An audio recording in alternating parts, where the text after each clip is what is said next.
of fun.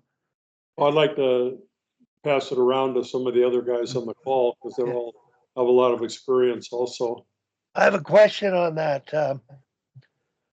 You talk about role players. I don't. You're developing players to play all roles and earn roles that suit them best by the end of the season.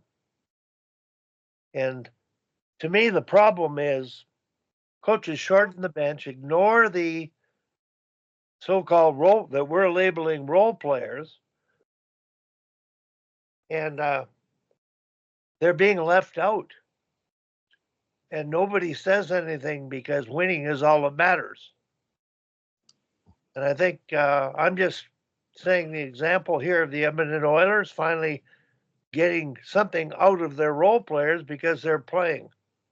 The minutes of ice time have vastly been reduced by the top players and increased by the role players.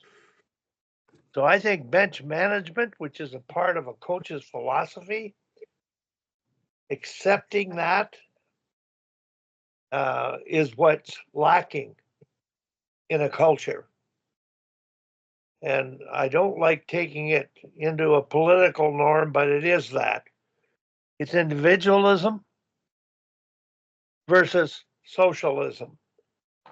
And I think at times that causes dissension because people think politically rather than morally and personally.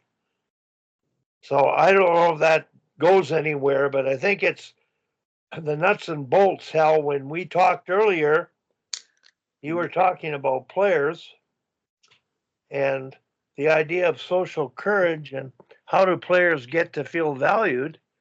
Well, they feel valued if they're valued and have a role. So that's just my thoughts and questioning on that. It gets down to plain and simple bench management to develop and compete. Peter, go ahead. Yeah, Sean, in your experience with